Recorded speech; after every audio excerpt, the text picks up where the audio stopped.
Okay, guys. Hi, welcome to the first meeting of the quarter. If you guys have not signed in for attendance, please do so in the announcements and Discord.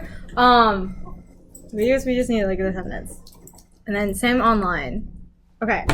So, I'll be talking a little bit about networking and portfolio overview, because sadly, SCAD does not introduce this stuff basically until your junior year. And that's only like the portfolio part. They don't ever really talk about networking unless you ask your professor. So that's fantastic. So I hope to like kind of introduce this to you guys. And if you already know a lot about this, awesome. That's great. Why are you here?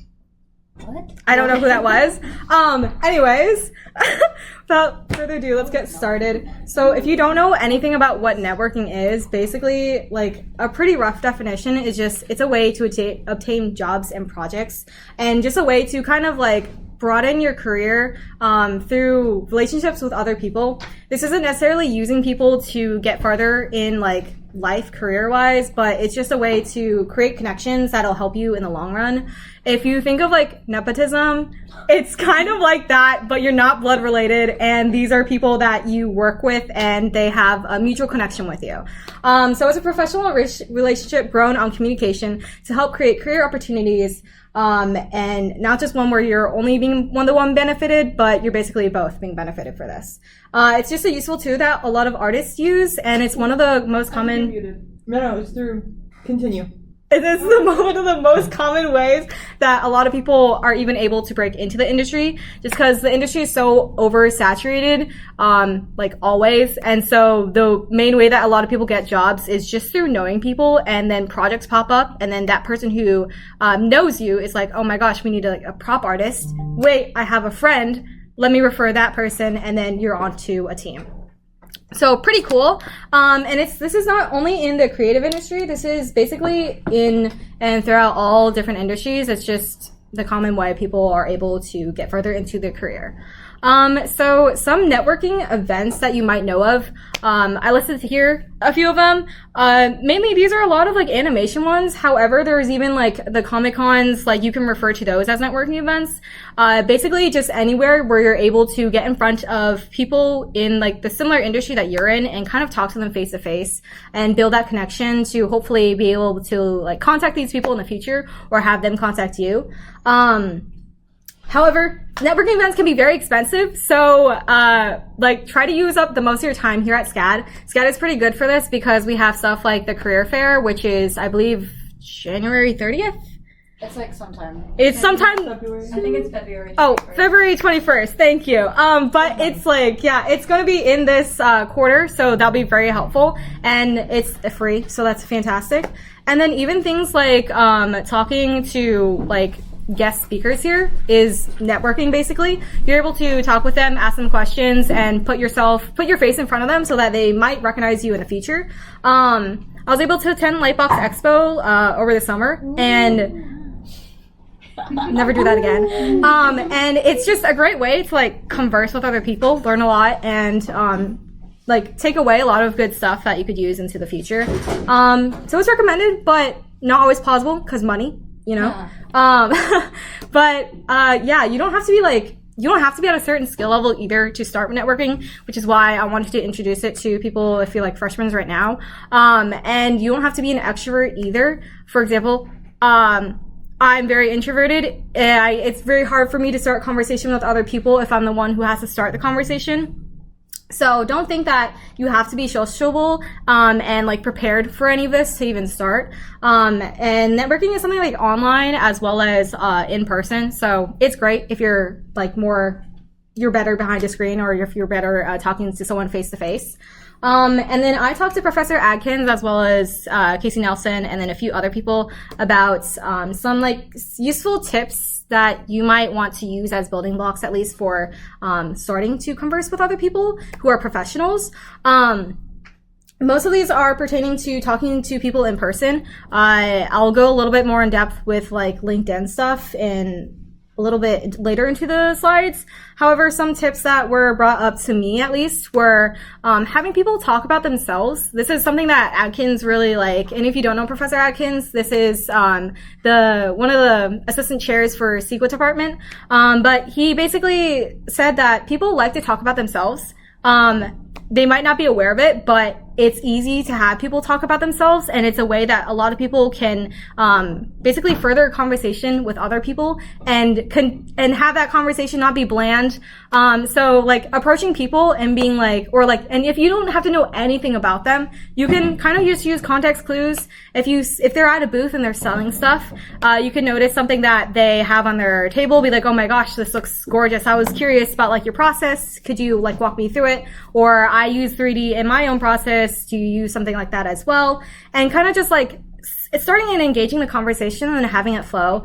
That basically is a start of a good connection with someone, and you kind of come off as an artist as well to them. So that's great. Also just always have like an introduction. This is like something that people sometimes don't catch, but some people just start a conversation, but then they never actually introduce themselves. I talked to Allison from Titmouse actually at Lightbox about this. You should really have like a very simple and clean way of saying that you yourself as a professional, so that you come off as a professional.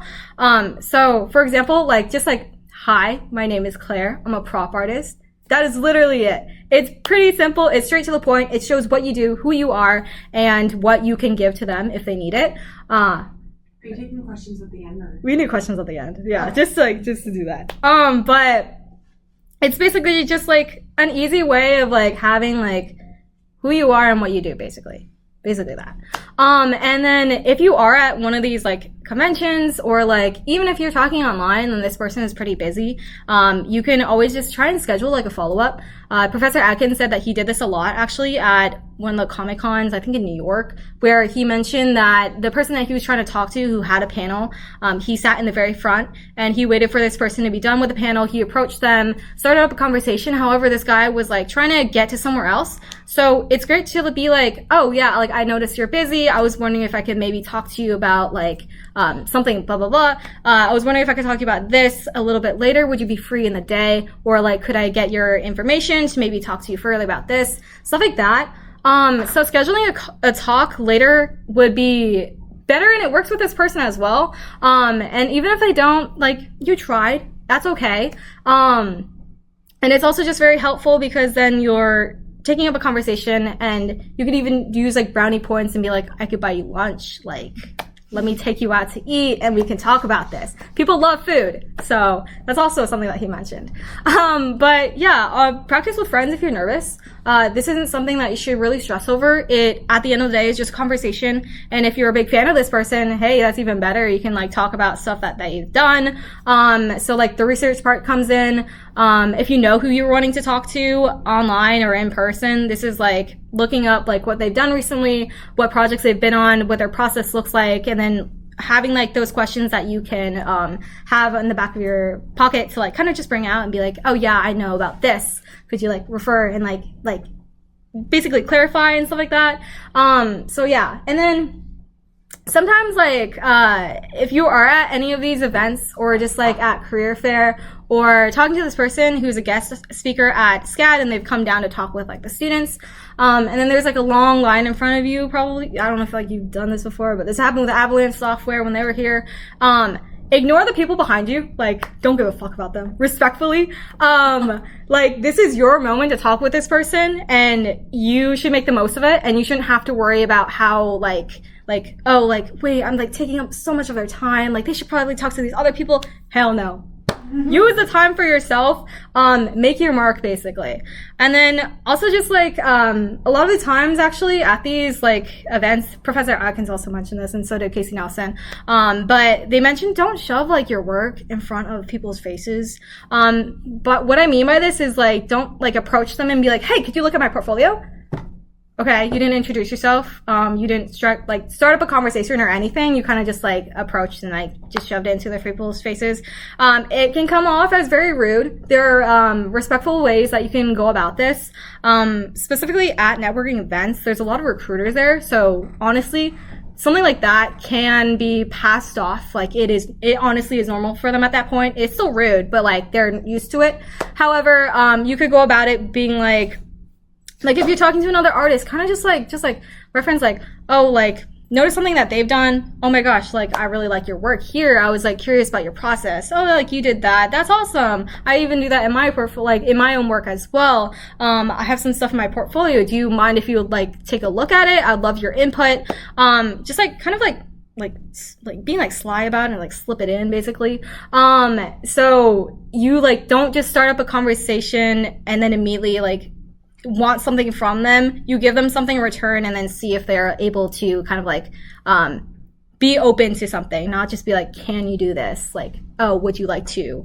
So stuff like that, just like wording, being just like aware of that. And then there are even some things that like portfolio reviews where like they're specifically for portfolio reviews, so don't be like shy about being nervous about showing your work, if that's a thing. There are some people who start up a conversation but then they're nervous about it, so they don't even like mention their portfolio and things like that. However, don't feel afraid to like actually bring it up. At the end of the day, you are still like a student wanting to learn more and like grow from this. So it's great to get as many eyes on your portfolio as possible. Let's see. Yeah, but even if you're like nervous or awkward with like starting up a conversation with someone who's like professional, like it's like, oh my gosh, like you're this big shot, like you already have like this job and everything that I really want. Just straight up say that. This is also what Professor Atkins said. He said if you're nervous, just mention it. Normally if like you're talking to a person and like you say that, most of the time they're very forgiving and they've been in your position before, starting off as an artist. So if they aren't like, you know, like, oh, it's fine, and instead they're rude about it or something like that, maybe don't talk to them. I'm referring so much to Professor Adkins, but he said this, that if they have a bad attitude towards you, maybe you don't want to talk with them. Maybe you don't want to have them as a connection, because that's kind of like like a bad like sheep, a bad lamb. The industry is very small. You'll notice this very fast. People talk, people know how people act in group settings and collaboration, so they can easily like outlaw people from their creative group and things like that. So being aware of like who you want to connect with, don't always just connect with anyone, and just like things like that. Also, pro tip, if you're like ever in like, or actually while you're here at SCAD, you can use the excuse of kind of just like messaging anyone on LinkedIn that like who's an artist and be like, hey, I have this project for my business class where we have to reach out to other artists and get their opinions on our portfolio. Do you think you could have a second to look at mine? It's short, simple, and hey, you're kind of lying, but hey, you get like someone to look at your portfolio, so it works. Oh my god. I did that. You did that? How many times did you do that? Listen, you know, just, you know, and guys, they It now works. have SCAD Extra, and that was one of our assignments because they put you through like LinkedIn training. It and they is. literally say like, hey, you This is what Mike Wimmer does in Illustration 450. you can also So just use ask it. you can ask a professor to vouch for you, and I bet they would. That too. But yeah, so use SCAD. Use SCAD. Anyways, always carry on business cards. Realize this a little bit too late. In my journey, I guess, through SCAD, there are so many guests that you are not aware of who are in the same building as you. Like, it's fucking insane. I went to Monty last year, I don't know. And I was walking through the classes. I sat down at one of the in one of the rooms just to do homework. And then in the classroom right next to me was a guy who worked on Bad Guys. Just like, there was no announcement about this. He just was visiting a class because that was his former professor or something like that. Like, always have something on you and introduce yourself, basically. It's great. And also, digital business cards are okay-ish. If you're ever in Casey's 480 class, she also talks about like digital versus physical, like promo stuff. It's like okay to have a digital one. However, it doesn't have the same effect as a physical card. I kind of like experienced this at Lightbox, but like a few people had where they just like whipped out their phones and showed you a QR code, and it was like, oh, I gotta do that? Okay. Instead of like having like a personalized business card that's physical and you hold it, and then like those people will have something that they bring with them, as well as they'll actually have it on their person instead of just like in their phone somehow. A lot of the QR codes that I have there, it wasn't just in my Safari, like it opened up, but I didn't click anything to actually interact with it. And it ended up just like, I don't know where they are right now. Like I like so sorry to anyone who has those, but like I did not interact with them. And a lot of my friends who also attended basically had the same like issues and steps with that. So it's always recommended for a physical one, but digital one is okay, I guess. It's basically like the takeaway. Also, you can get them hella cheap if you have people overseas. Like I got like 200 for like $5. Crazy. I actually forgot the price, but like it's really good. Like find friends who are international. It's great. Also, farm home. No. They're a bit You pricey have to sometimes. cut it yourself. Yeah. Okay, but And you don't wanna cut, they're like- not pricey because it's literally just the price of the materials. But materials are cheaper overseas. So Yeah. Okay, but yeah. But Also, if you, oh sorry. that's best. Also, the big L, LinkedIn. Oh my gosh. Let's go. I love LinkedIn. So like I said before, be mindful of who you let into your LinkedIn tree, basically.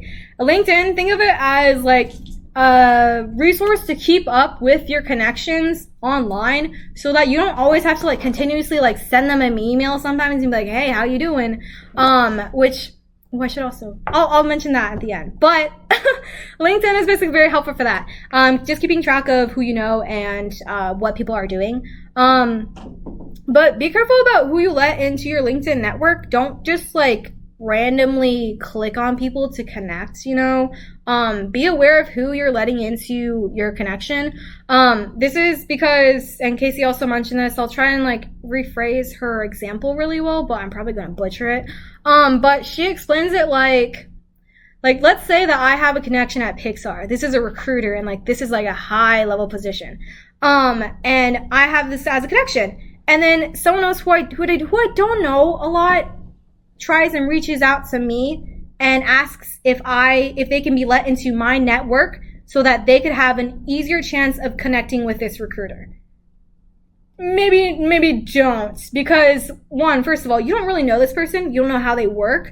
You also don't know if if you let them into your connection, if this person is going to pester your the actual connection that they want to get to. So being aware of that, just like not always use LinkedIn basically as like a way to get higher in your career. And if you let in the wrong people, they might damage it. I think that's scary. Yeah, but just be aware. Also, have your LinkedIn up to date. And if you don't have one, I highly recommend it. A lot of times recruiters, when they want to find more information about you, they will look up your LinkedIn. Like they will refer to that. So it's encouraged to have that. You have to have that. You have to have that. It is very good for you, basically. Also, have a professional. Some people post on there like it's Instagram, and I don't know what to tell you, but like having that many emojis and being like, oh my gosh, this character is so hot in season 2. Maybe hold off on that. Be professional when posting this stuff. Like that is a professional app, and you want to come off as a professional yourself instead of like, oh, I'm just like a high schooler with a dream. You know, like you want to get somewhere, period. Point blank, period. Also just like always share relevant stuff. It's so fun. Even like successes and failures, they're great to show that, hey, you have growth. Like, oh my gosh, you went through this, but then you rose above it. Hey, that's a great way like to post about stuff. And then also making sure that, and this will be like an assignment if you ever have, I think 450 and 480, but you'll have to have a brand, and having a brand also on your LinkedIn looks really nice, looks very clean. But yeah, also I forgot what I was going to say before.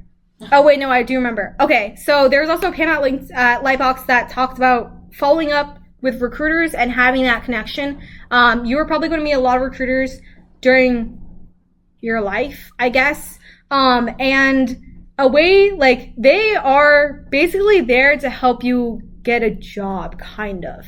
However, a lot of people are not sure how to ensure that they still have a flourishing, like, Not bad. having a flourishing connection with this person. Don't ever be afraid to like just like reach out occasionally, be like, hey, I updated my resume, I updated my website, like if you have any jobs or like if you have any upcoming projects, I'd love if you would think of me. And like sometimes a lot of recruiters also like realize this, you are not the only person trying to network with a lot of professionals. These people are going to be hella busy and they are not always going to respond to you. But if you still send them a message and things like that, where like you're occasionally updating them, not like spamming them with all this stuff, but if you occasionally reach out to them, they will notice and they will take note of it. This is what the recruiters at Disney, Lucasfilm, Pixar, and DreamWorks, I believe, all said. But it's like just recommended. Just be aware that you don't want to over bombard these people, but you still want to like check in if you have them in your network. But yeah, I think that was it for at least like networking stuff. We'll go over like questions and like follow-ups if you guys have any at the end. But just like a basic overview for portfolio if you don't have one, you don't know anything about it. I compiled some of this information basically from Casey's 480 class, so you don't have to take her class if you don't want to, but I highly recommend it. That's all I'm gonna say. But like building blocks, aka the basics, the bare bone minimum. The less clicks to see your actual projects, the better. That is like rule number 1. Oh my gosh. Okay, so recruiters are not going to sit there and actually scroll through your work. They are going to spend like 5 minutes on it and be done with it because they have 200, if not more, other submissions to look at. They're not going to spend their time looking at every single piece that you have. They're not going to look through every single project that you have. So having your website immediately open up either to your projects, which then they can click one time and look at your work, or having it open up to like your work is great. Also, just having a consistent brand. This is highly highlighted actually in like a lot of the business classes, but having a clean typeface, color palette, and even like a logo if you have one is great. To like make it look more professional and much more clean. It's also like Casey mentions this, but you don't want your logo to clash with your work. So let's say, for example, you are wanting to be a concept artist for animated children's films. Hey, that's great. You have like an area you want to go into. However, your logo looks corporate and it's black and white and it's not fun and colorful that your work is supposed to be for. You might want to switch that up. So if they ever see your logo by itself, doesn't reflect your work basically, is what Casey kind of like encourages. And sometimes you don't even have to have a logo. If you've noticed on other people's like professionals' website, I forgot her name, but she does like a lot of character designs and she has like a YouTube and TikTok following. She's blonde. I don't know. But yeah, you know who I'm talking about. Okay, but like she doesn't even have a logo. She just has her name. Because she just wants to be known by her name, and her name goes with every single project because, hey, it's her name. She doesn't have to design it. So if you're ever like, you don't need a logo. Like, come on. Also, don't have your logo outshine your actual work. If your logo is like a full illustration, and then it's like competing with your other stuff, and it's like, which one do I want to look at? Your logo or your actual work? This is also something that Casey says. And then always make sure to have like your grandma or someone old as fart like look at your website, because that can really say something about your navigation if it's too hard to navigate or if any of your links like don't work. So having someone double check that, and then also making sure that and Casey says this in class as well, but apparently like some of you guys might know, but there's like that thing where you can add in like an email list thingy where you can type in your name and your email and like your message and then press like a button and it sends it. Those suck. Those go immediately to your spam account sometimes apparently. So it's not encouraged to have that. Instead, have an actual link to your email that'll open up like Outlook or open up Gmail, and that is much more encouraged. That's also something that Casey makes us change in her class. So yeah. Also just like make sure everything's organized and that everything, again, oh my god, let me hammer this in, that everything works. Oh my gosh, I've looked at someone's portfolio before and I clicked it and it immediately went to a white screen and I was like, okay, next. But so making sure that everything works before you send it off to someone for them to look at, because then they're wasting their time with it and they won't give you a second chance. Also make sure you have good quality photos, but not the highest quality photos. Why? Because people can steal your artwork right off your freaking website. Casey also says this. Casey's awesome. But to load too. yes, that too. So having quality photos, I think she said it's like 160 DPI is much more, no, 72 DPI is much more better than 300 DPI because one, if someone downloads it from your website, it's not going to be the highest quality, so they can't like repost this thing. Like it'll still look like dog shit. Like you'll have the best quality photo. And then also if you're uploading stuff to like your website and everything and you have a limited amount of storage in your thing, you don't want a 300 DPI to take up like 50% of your thing when you can have a 72 DPI image and that can take up like 5% and then you can have more stuff uploaded. It's great. But yeah, so those are just like the basics to like watch out for and something that a lot of our professors here at SCAD teach too. But let's look at some actual people. The one biggest thing that I would always say is just like reference someone else's template of their website if you don't know what to do. However, be cautious about this because let's take Ari Pon for example. If you don't know who she is currently, I believe, at also if you're online, sorry, you will not be able to see this. But oh well. But yeah, she is actually, I think she got fired from Blizzard, or she got let out. But I have no clue. I think she's working at Riot right now. But she is an established concept artist. She has, oh my gosh, let me show you guys her work. It's fantastic. You can look at her stuff. It's all. What? You can change your screen share setting. That's too much work. Okay. You could look at her stuff. It's well branded. Each of her projects have a brand with them, so she doesn't need to worry about like a logo or anything. She makes the logo for each brand, which is something that you can do. I know this person. Yeah, but looking at her website, you go to the front screen, it opens up basically to a full image. This might not particularly be the best for a student because you then have to go somewhere else and then click on another thing to actually see the work. So that takes a scroll and a click. So not necessarily the fastest way to actually see stuff, but she doesn't have to worry about that because she's already established. She already has a resume, she has experience, and she's just there to show off freaking cool work. It's like gorgeous, Jesus Christ. But that is like an established. Also, a lot of established artists, if you look at their website, they're actually really bad. Like I had to research like 6 people, I think, for class before, and half of them, or more than half, were unfinished, or they were like the smallest square images ever, but then they're art directors and they're directors and they have like huge awards to their names. So maybe don't always refer, like pick and choose what you take from stuff. So with that, like, let's look at amazing artists who are like our age. This is Emma Fong. She is graduating in 2026, I believe, and she recently got into the DreamWorks internship program, I believe, for VizDev, I think. However, looking at her website, oh my gosh, wow, that's cute. Clean thingy, right? Across the board. You look immediately and you're able to find a thing, like a work, and you're able to scroll through it easily. It doesn't immediately go to like a huge image first and then you have to find your way into like the projects tab. She has her projects laid out and they're all consistent and clean, with especially with branding, which we'll talk about branding, I believe, in a follow-up meeting with graphic design and how to specifically do projects and make them look graphic design-ish, I guess. I don't know the word, but like just make it look good. But as you can see, it's easy to find her stuff, and then you just scroll.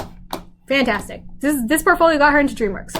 And then we have Ethan. Oh my god! Ethan was a former president for this concept art club, and his portfolio that you see here got him into DreamWorks Imagineering, and I believe he's still there. He graduated in 2023, I think.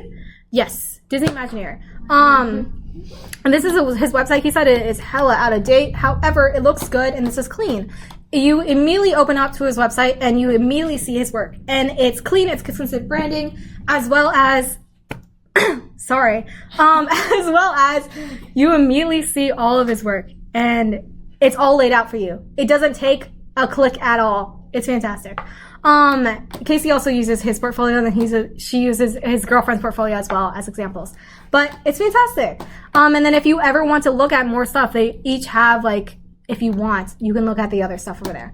Also, always make sure to have, always have, like, your resume, like, available on your website. Some people don't do this, either, I guess, because they don't have a resume. However, you have a resume if you started SCAD.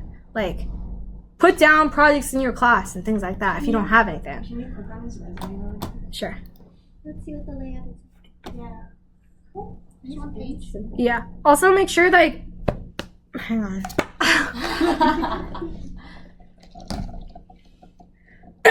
Make sure that your resume is scannable. A lot of companies will use like a machine to first look at your resume and what? Printed. Yeah, no. They print it sometimes. Sometimes. Yeah, but they like filter words. Yes. TTS or something? Yes.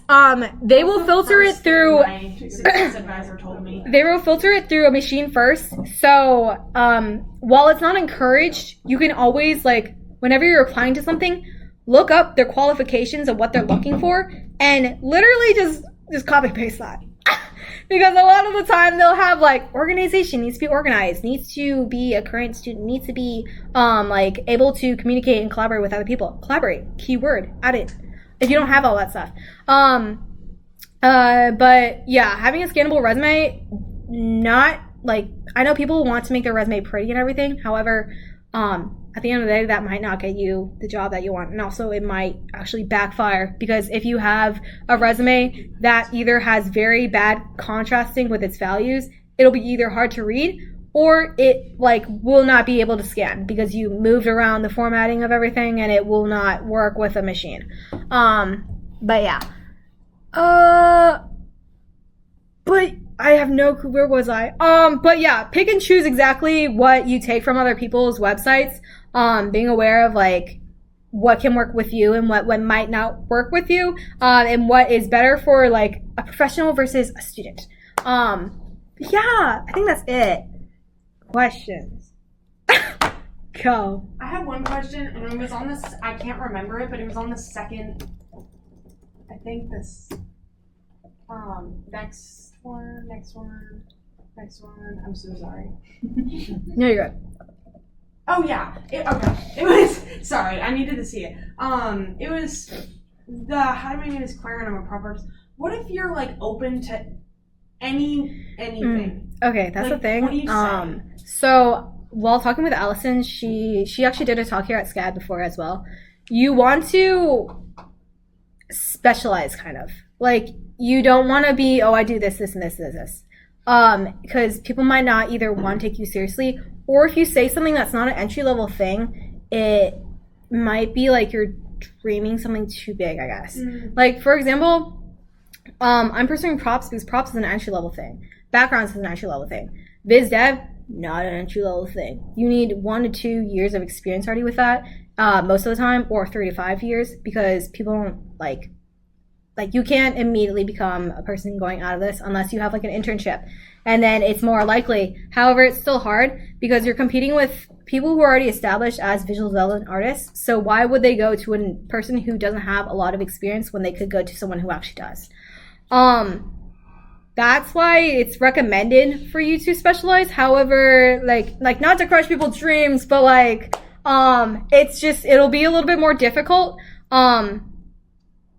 But that's, like, I guess, career-based. Talk to your career advisor about that. That is not, you should not talk to me about that. But, yeah, like, you would still, like, introduce yourself as a concept artist and everything. However, if you're looking for, like, a specific role and you want to, I don't know how to say this. Let's see. Let me see. How did Allison say it? Sorry.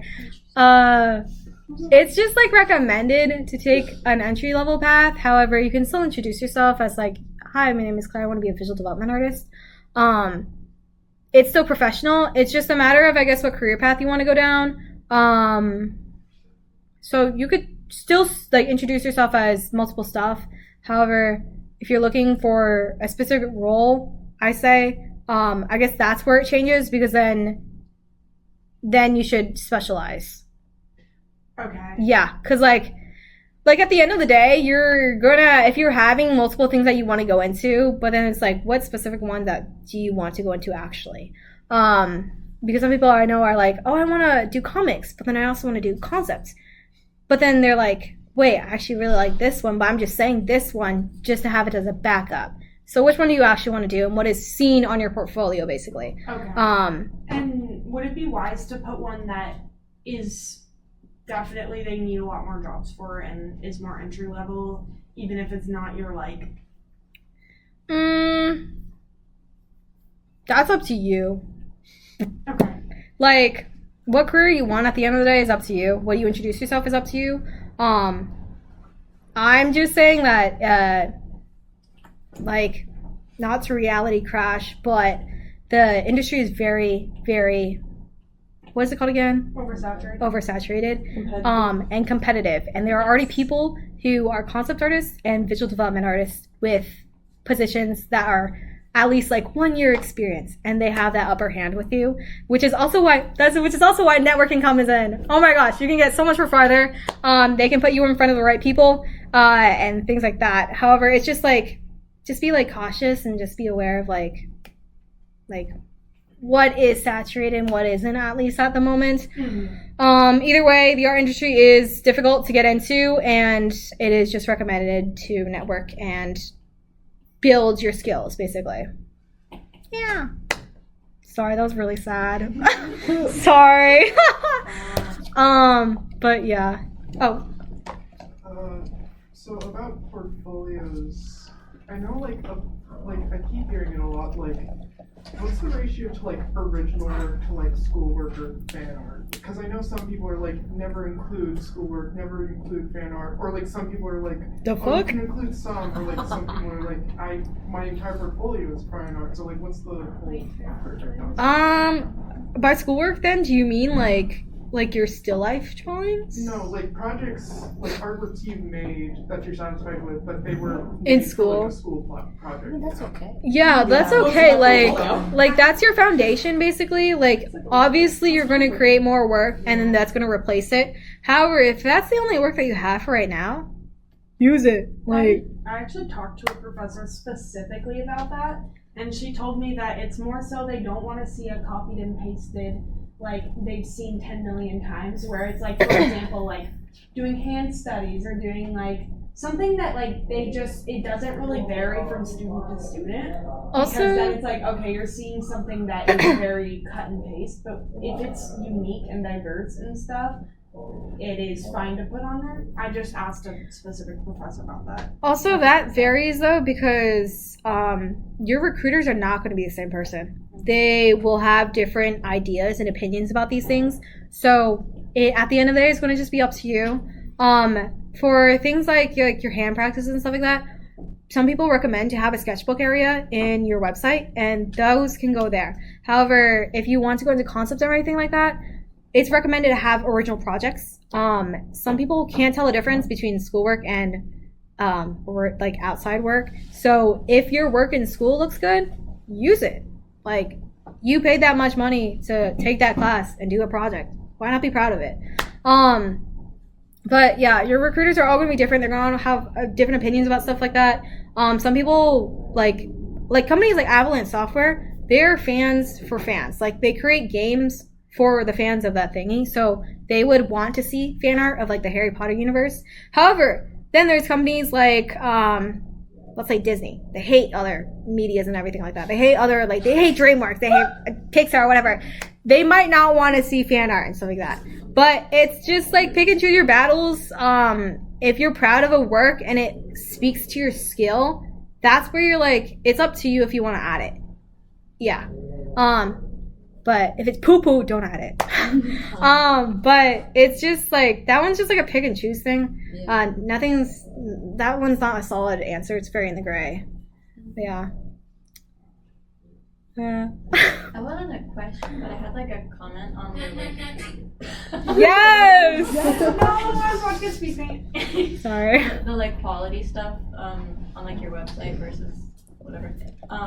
If you have Wimmer, he tells you to like when you export it to put on your website and have like just for yourself have a folder of like the 72 PPI whatever, and then a folder of, like the higher quality ones just so it's easier to access because it's so tedious to have to like go back. Oh, that's what I'm doing right now, and I'm really regretting it. Organization. Be organized. Something that no one here is good at SCAD. Oh my god. I came into this school not knowing how to Open file. folder and copy paste. It was crazy having her in my one meeting. I was like, When I nice first, chick. Pia told me to name my files because I didn't have like a portfolio site at first. I just had like a huge PDF, and she's like, "Well, you can't apply if you have not named your files." I'm like, naming my files? Your That's like files are naming like your untitled That's word crazy. 1, and I'm like, layers. That's so funny. Okay, and then that's I got the Digicom. He's like, "You must know that. layer every Yeah. name all your files, Guys. layer all your things." And then I'm like, "Okay, yeah, it makes sense now. have a name. Okay. It makes sense." Sorry for the second question, but again, with portfolios, recommended websites to make portfolios? It depends. Squarespace is not free. Adobe will not be free after you graduate. Wix is okay, but it takes time to load if you have too many images on it. Storage too. Actually, it's doing really good for me. And it's not that Yeah. expensive. It's like $7 a month, which I mean for. Have you taken your Digicom class yet? I had to use Wix for Digicom. And you can also but sell stuff on it. Also, I'm not. it just depends on what you want. ArtStation. I'm not gonna lie though. ArtStation is ArtStation's iffy free. because AI stuff, and people sometimes don't like the setup for that. Yeah. Though ArtStation is more used for the gaming industry. If you want to specify into the gaming industry, that is more common. There's career advisor was saying ArtStation as just something that already has a layout. You don't have to worry about any like visual design stuff for it. If you're getting art directors far enough to look at your ArtStation portfolio, Yeah. they know what they're going to find. They're expecting it, so it's a good one to have as a backup. Yeah. Besides that, there's also Weebly, which is hella outdated. However, it is free. And then, but like, yeah, I don't know. For ArtStation though, I heard from like a recruiter talk.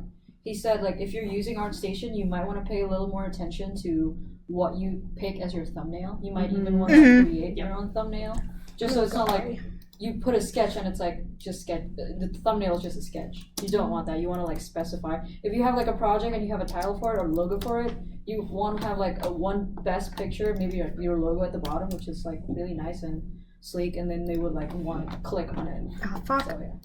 Hang on. In the end, it's a social media. So It's a social media. You have to, be like- as specific for basically anything you have as you are with social media. You're trying to grow your following. That's a lot of what like being a successful artist is, unfortunately. Yeah. It's like look at me. So, This is Ari's. He graduated, I believe, last year, but like his work is cracked, and he very easily is able to use graphic design to his advantage when it comes to like basically like this. He does not work for Riot, I believe. He just graduated. I think he's doing freelance right now, but like It's hired saying this is some great work. yeah, but basically he uses graphic design to his advantage, especially on ArtStation. But this is like an example. But yeah, but like while you're still here at SCAD, like I would say Adobe honestly is pretty nice. However, you have to be aware that you're gonna have to transfer everything afterwards. But if you're prepared for that, I would say that because then you don't have to pay for it. Sorry, one more question. I know that connections are important. Connections with professors, is that Those are hella important. okay. I'm having For a example. hard time doing that like organically. Like I don't. That was something to bring up because I don't want to like slide in and be like, "Hey, professor." Dude, I send a LinkedIn after every single class or something. Like usually, like don't like take it too seriously. Honestly, with people at SCAD, like these professors are like most of them are freaking like weird and goofy. But like, can an engagement or like a relationship with a professor get you a job? Yes. Oh yeah. Absolutely. Yeah. Okay. Yes. Okay. I know that sounds like a stupid question. I was just overthinking in my head of like they're technically teachers, not. But They're but artists. working They're for yeah. They're professors. these Okay. They're here to people. help you. Everyone. Okay. Low-key. People at SCAD who are professors, they freelance outside of school, or they also have a job. For example, Professor Kat something like that. Skippy, who is a SCAD animation professor. She does storyboarding for games, and she has friends who work at EA. Like, they have connections. You connect with them, you connect with those people. Professor Weber helped get people positions on Harold the Purple Crayon because the former SCAD Animation Studios Last Dungeon team worked with Pantheon, and they knew how to use a lighting system. And the person who made Pantheon was, I forgot his name, I think it's Nick. Noah Catan. Noah Catan. And Noah Catan, former SCAD alum. Noah Catan worked on Last Dungeon. Noah Catan had friends there. Asked Professor Weber, hey, like, could you reach out to these people? Hey, like, 20 SCAD students who are still in school did the lighting for Harold and the Purple Crayon. Connections. You can just go to like an extra help section that they have and just ask for feedback. Like, yeah, always like, and professors are here to help. Like, don't be afraid of them. Like, it's chill. I still talk to the Animal 90 professor. You can just get their Discord. Like, Discord is That's crazy. That is crazy. a lot of as far as I've been, I don't know if I'm just 3 for 3, but all of my animation classes have had a Discord, and it's nice to keep in touch. And like my professor right now for animation, Eric Shaw, he literally asked me, he was like, does your class have a Discord yet? And I was like, not yet. And he was like, you guys should make a Discord, send me the link and I'll make an announcement. And I was like, okay, cool. Yeah. Regarding ArtStation and other platforms, how much should you saturate the different types of websites or platforms you're on to identify for your branding? Well, you should have just one branding. No, like, should I put my brand in different like either through social media, ArtStations, like all the different types of social media, like should I be trying to put them out in as many places as I can? Well, that's up to you, honestly. Like, if you want to be noticed online, sure. However, you're probably going to just be applying to stuff, and then you'll just have your main website, and then you'll have your main resume, and that's how people are going to see you, unless you want to be, like, noticed online. However, that's also very hard because it's the internet. There's, like, freaking 600 million other people who are also artists online. So it's up to you how much like you want to organize and do that stuff with. I don't think I know of anyone's experience who has helped with that, I guess. I feel like just like the main platforms are fine. Like you don't have to freaking like every single time Twitter has a new like brother like Blue Sky or whatever. You don't always have to like go there and migrate with everyone else. Yeah, it's up to you. It's not that deep. Yeah. But yeah, if there's no more questions, like feel free to like share your website if you want. Or if you have business cards, oh my god, like pass it out. We have like some people who are in the Discord like sharing their portfolios. But yeah, feel free to like check everyone's website if it works and stuff like that.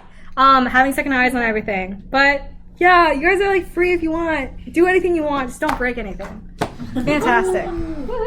Thank you guys for coming too.